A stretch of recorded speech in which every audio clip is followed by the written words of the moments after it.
programs have significantly more applications than there are seats available. So the entrance exams themselves are not a tick box exercise. When we come around to it, you're going to have to prepare for them. And we also help you do that as well. And if you've been accepted, then it's a simple question of getting you from where you are now to enrollment at the university, dealing with all the paperwork. And for those of you that need visas, helping you apply for visas at the universities in the countries in which you're going to study. For some places, it's quite simple. For some other places, it's a little bit more complicated, but that's what our support is there to do. So let's look at some of the statistics. Now, we're going to bring up statistics now from applying to the UK. Now, why are we doing that? Because I want to have a comparative, and that's an obvious place to look at because we have this common application system called UCAS, and that allows us to get some very good data to look at what the trends are in medical applications. So if we look at this here, we've got all the data going back to 2011. So if we look at 2020 on the right-hand side, you'll see that in the UK, for roughly 7,500 spaces, there are 23,700 applications per year. Now, that obviously means that there are a huge number of students who are simply not getting a seat.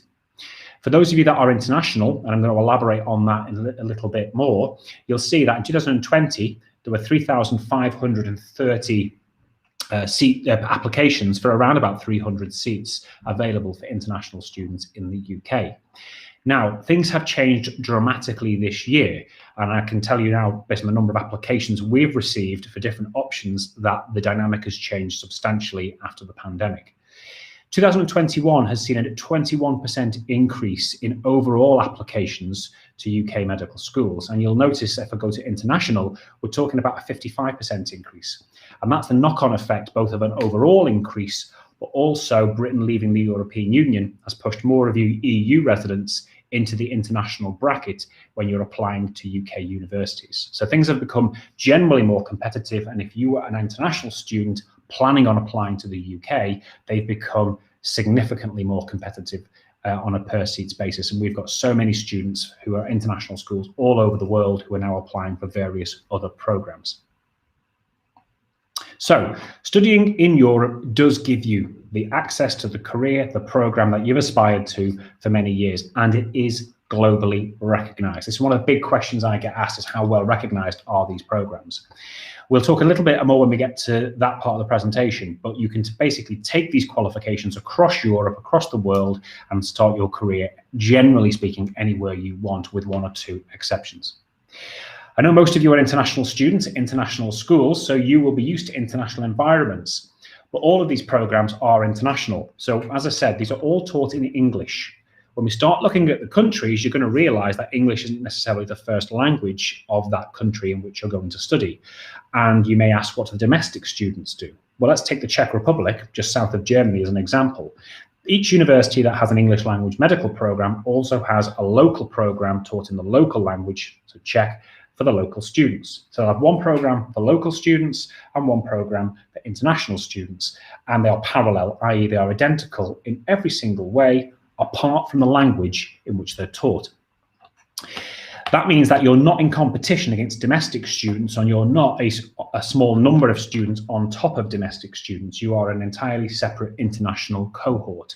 That therefore does reduce overall the number of applicants there are per place, although some universities do have the same kind of ratio when we start looking at the number of applicants.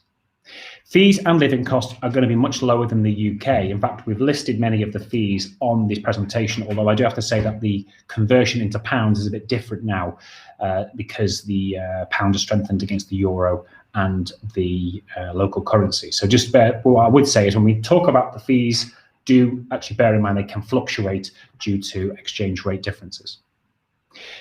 Also, as a globally recognized qualification, you'll find that most countries, most of the developed countries around the world, have a shortfall of trained doctors. That's the same in the UK, USA, Canada, much of Europe, and any major economy with an aging population generally has a shortfall. So you will find that you can take your career far and wide, and that the skills you have will be valued, highly valued, in most countries in the world.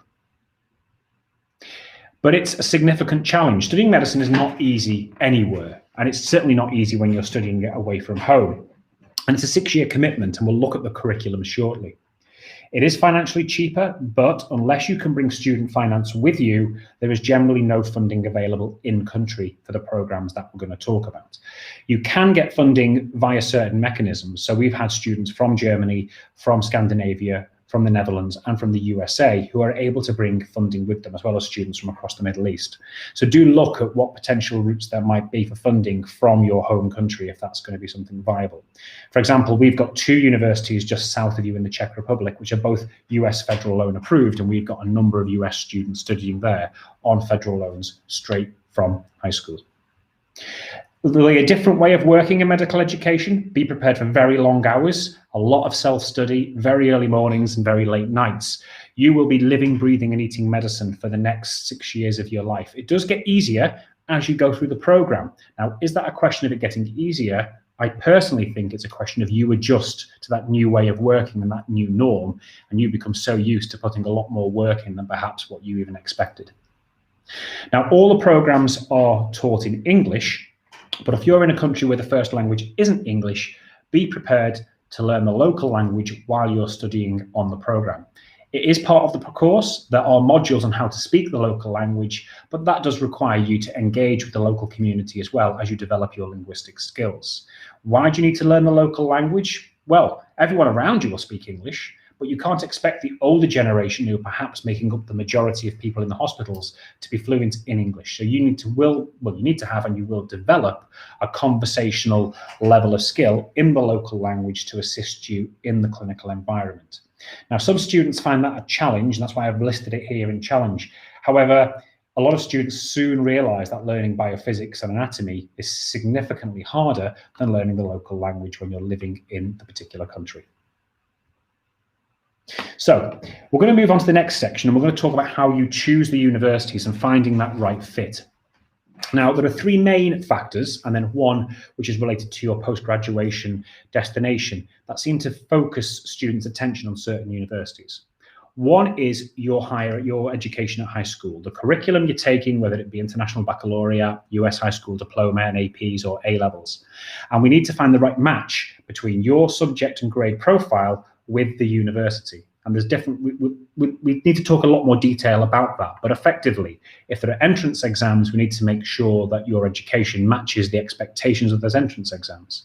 If there are offers based on your grades, we need to make sure that your predicted level matches at least the minimum level required by that university.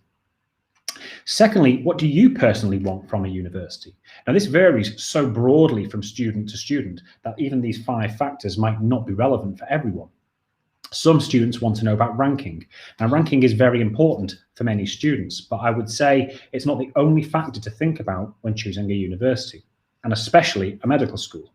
Why is that?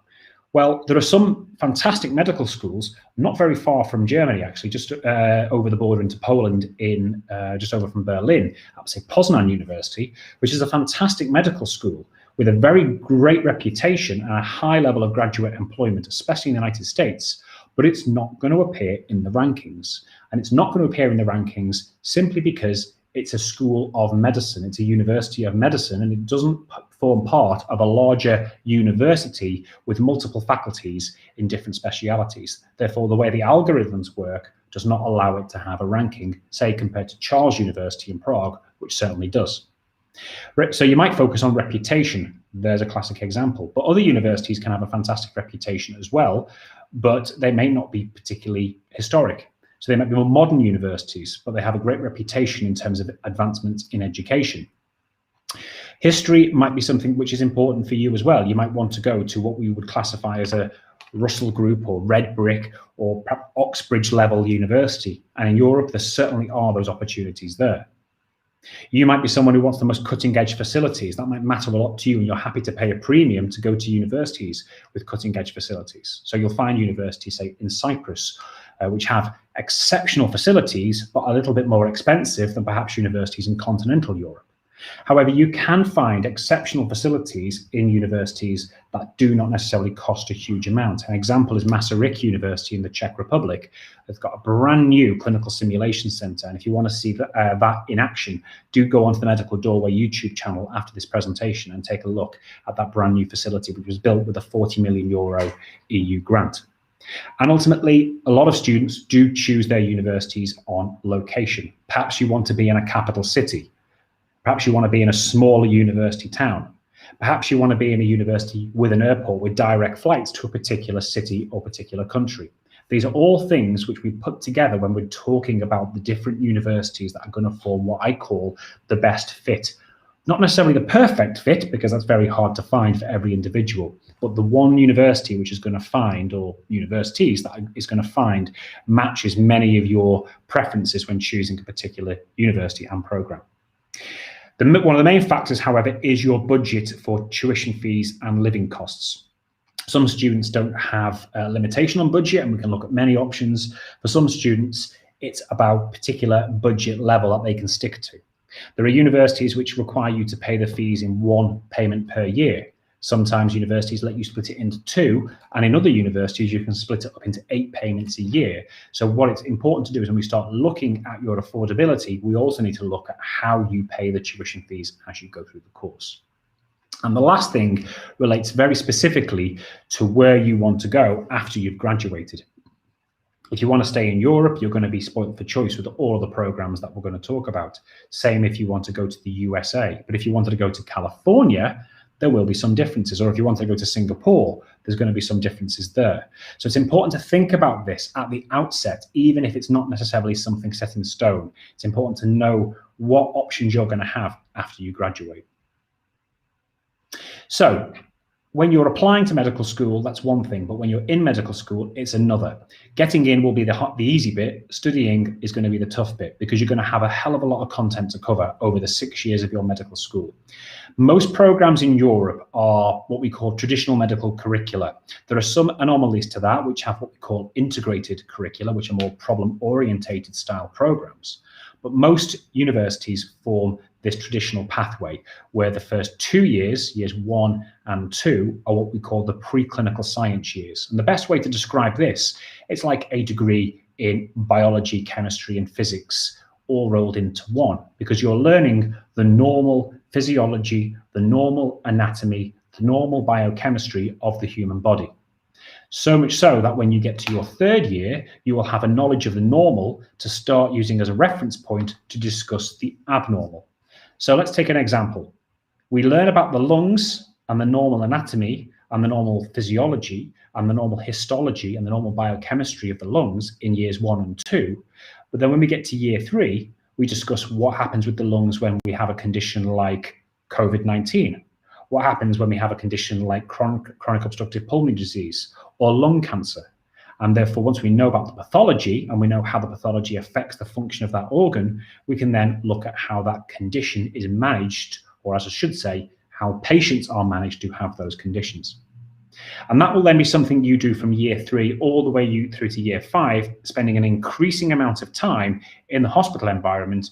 When you get to your final 6th year, which is a full internship year where you rotate around different departments and complete your state exams to get your license to practice medicine in the country from which you graduate.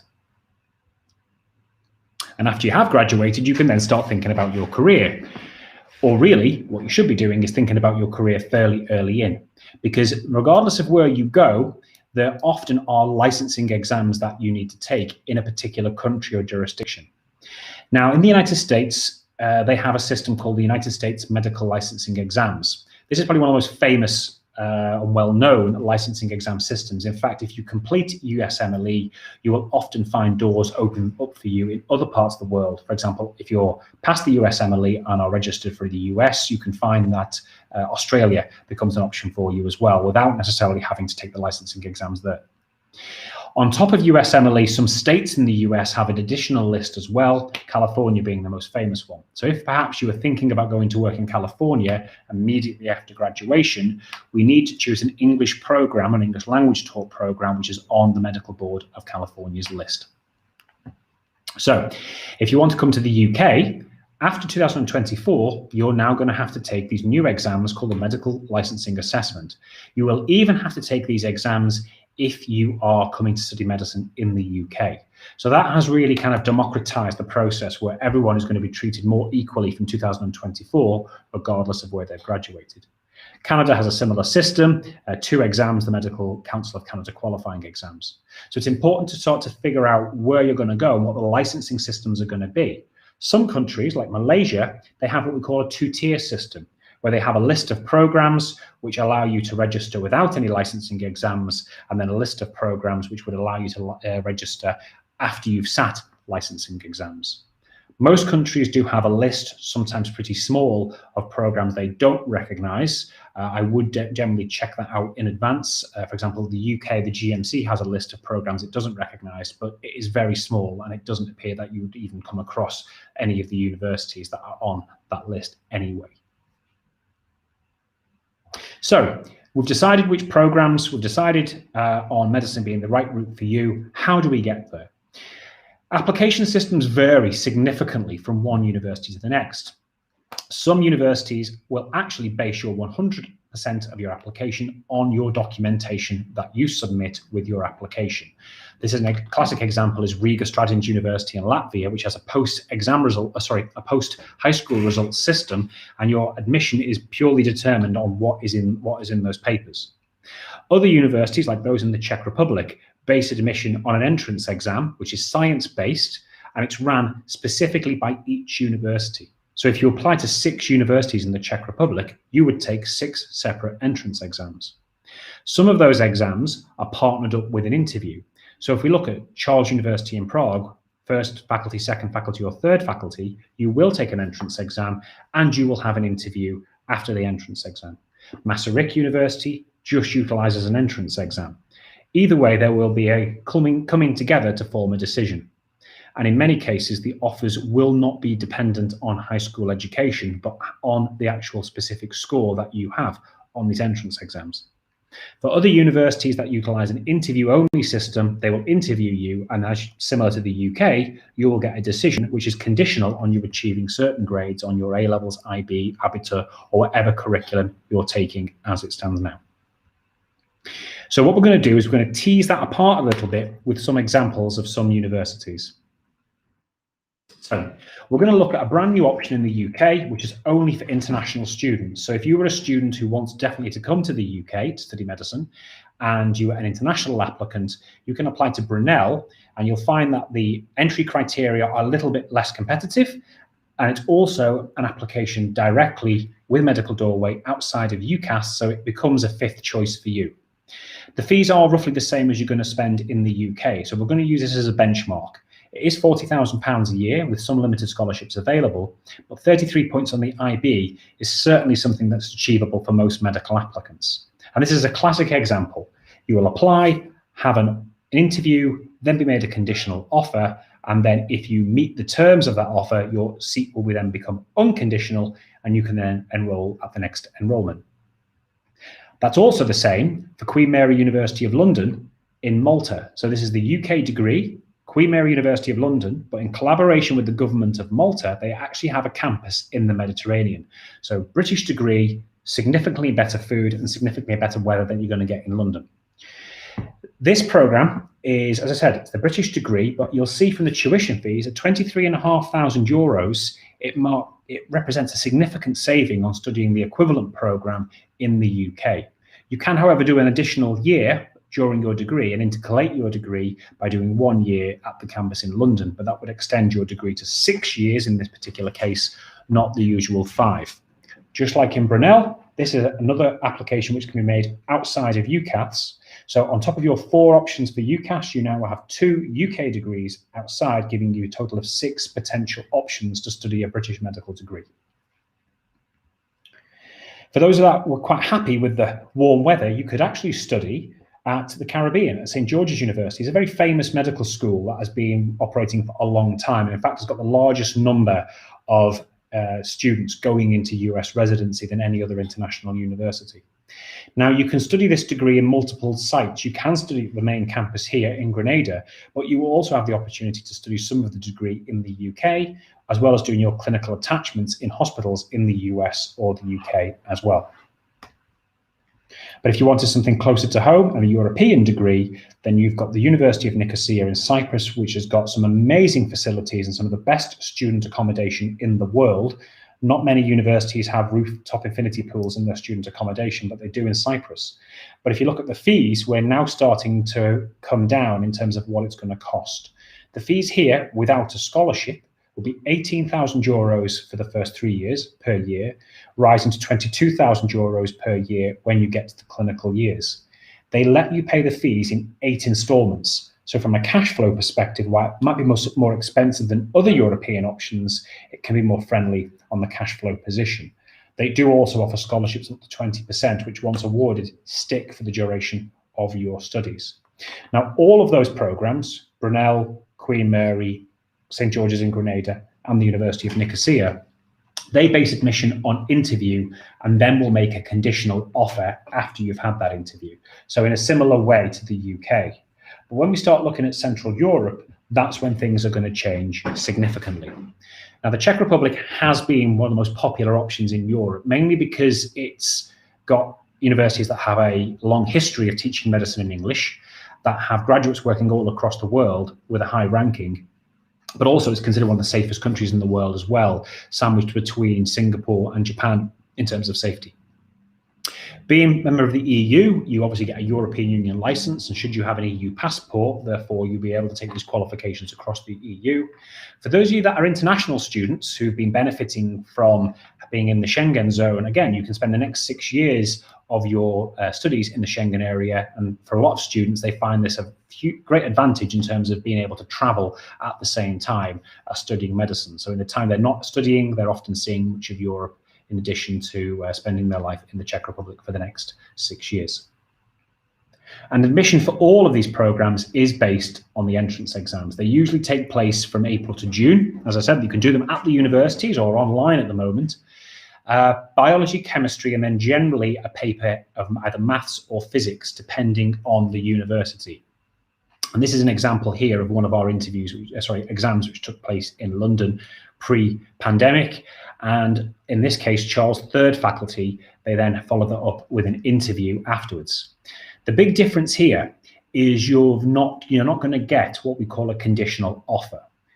What will happen is you will have the exam is then graded, then you will have the interview. Following that, you will find out if you've been admitted into medical school or not, either on the day or within a few days of the entrance exam. So you can walk in with no offer for medicine and walk out with a de facto unconditional offer to study medicine, with admission being determined purely by the entrance exam and interview. There are some legal things you have to do right at the end after you've got your grades to actually then enroll at university, but effectively you will be admitted after you've passed the entrance exam. So Charles' first faculty in Prague is one of the most competitive. The fees are currently around €15,000 a year. It is US federal loan approved. It is California accredited. It's got everything. In fact, the vice dean is a good friend of mine. Is a British maxillofacial surgeon who now lives in Prague. So it's got a very much more kind of dynamic vice dean who's taking things forward for international students greatly. It's also right in the middle of Prague, so you're a 10-minute walk from Wenceslas Square. So you can't find really a better position, a medical school, in most capital cities in Europe. Internationally, it has about 10 applicants per place, but I would definitely say that the students who come from the International Baccalaureate do exceptionally well on this exam compared to students who perhaps studied other high school diplomas from around the world.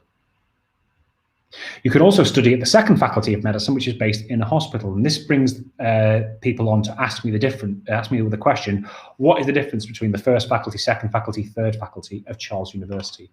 The best way I can describe it is if you're applying to Oxford or Cambridge University, you wouldn't be applying to the university as such, you'd be applying to a particular college at the university. And that's similar to Charles. It's what we call a collegiate university. So it's a university made up of different colleges, or in this case, different faculties.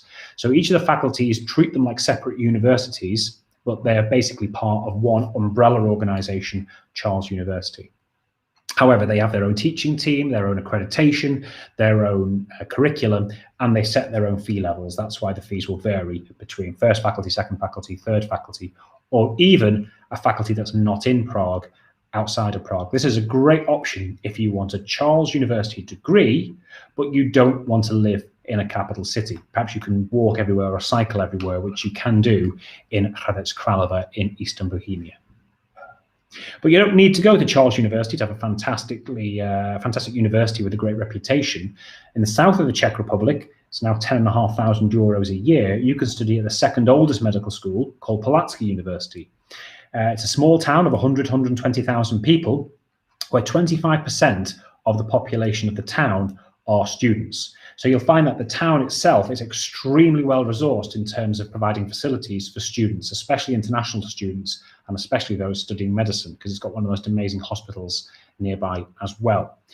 This actually is the university from which the surgeon who led the USA's first full face transplant graduated, Dr. Bohdan Pomahac. This was me in his office in Boston, Massachusetts, back in 2015. Was it 2015? Yes, 2015. He actually is now a professor at Harvard Medical School, and it was one of the most famous graduates from Prague University. So he found that his knowledge and skills have taken him all across the world, and there's no reason why that can't be you in a number of years from now as well. Or Masaryk University in Brno. So for those of you that want to be in a larger city, but perhaps not necessarily a capital, you can study at this fantastic university. And like I said, their clinical simulation center is one of the most modern and largest in the world. And you can see a video of that on our YouTube channel. This has also got direct flights to London as well. So for those of perhaps who are going to be based out of the UK, you can actually fly direct from London to Brno under normal non-pandemic circumstances to this particular second largest city in the Czech Republic. But the facilities are second to none. And you can just see that from the small picture that we've got on the bottom of this slide. Now, as I said, admission to all of those programs is through entrance exam, and that will be the same for the University of Veterinary and Pharmaceutical Sciences for those of you that are looking at veterinary medicine. Here you can do veterinary medicine in Brno for €7,600 a year, large animal hospital on site, small animal hospital on site, equine centre on site. In fact, the facilities here are like nothing I've seen in any veterinary school, and it's only a 20-minute stroll straight into the city centre or a 5-minute tram ride.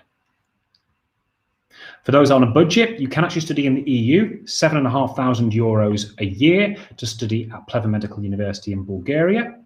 Or if those are on a strict budget, you can actually study outside of the EU at Gomel State Medical University in Belarus, and the fees are only $4,370 a year. But we have a significant number of students looking at this state accredited university, because just like the other programs, you can take this qualification to the US, Canada, etc. And there's around about 800 international students from all around the world studying in what is the second biggest city in Belarus. So what does it cost to apply? And this is one of the questions, because there's no common application system. Some universities don't have any application fees at all. We get entrance exam fee exemptions, I should say, from many universities, including Queen Mary, including Brunel, including St. George's in Grenada. Where there are application fees, they are quite nominal. So you are looking at about 60 to 50 to 60 euros sometimes, or even less than that for the Czech universities.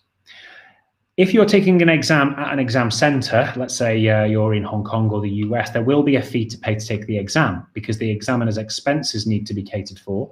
But that does, in many cases, mean that you don't have to travel consistently at different times to university centers themselves to take the entrance exams.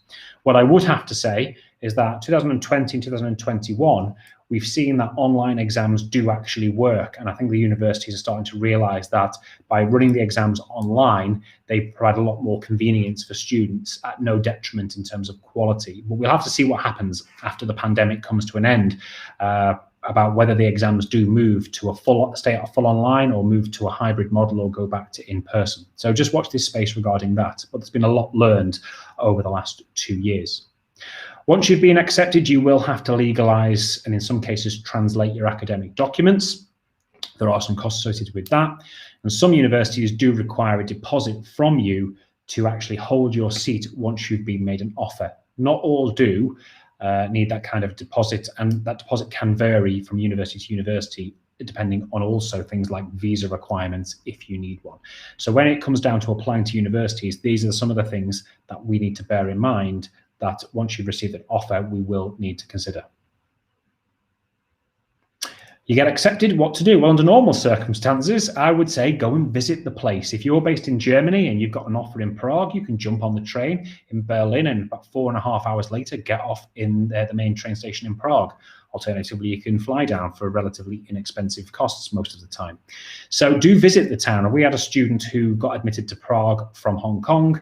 And he basically went traveling across Europe in the summer and spent a lot of his time in Prague to kind of acclimatize himself to the city that he was going to be studying in. And he found that was greatly beneficial because when he was there starting his education, he knew how to get around the city and didn't get lost or anything like that to start things off. And he had a great positive experience.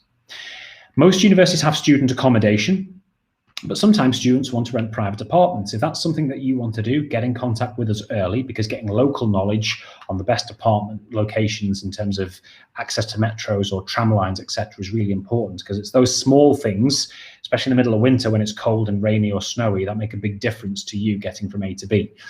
And for those that need a visa, you do need health insurance, and often that can be bought online from a local insurer, and that is often required to sponsor your visa if you were going to then go and study in Europe. But many students are doing this. We work with hundreds of students every year. We've got more applicants this year already for many universities than we did for the whole of last year. But these are some of our students from, say, I would say 5 years ago now, because Atta is graduating this year as a dentist, which is a 5-year program. Abdullah, who's on the medical degree, will be graduating next year. And this was Palatsky University in Olomouc. And these are some of our bigger cohorts of students, and this was at Pleva Medical University in Bulgaria. And I think some of these students are going to be graduating next year. We are going to have some time for questions now. We've managed to finish on time as planned.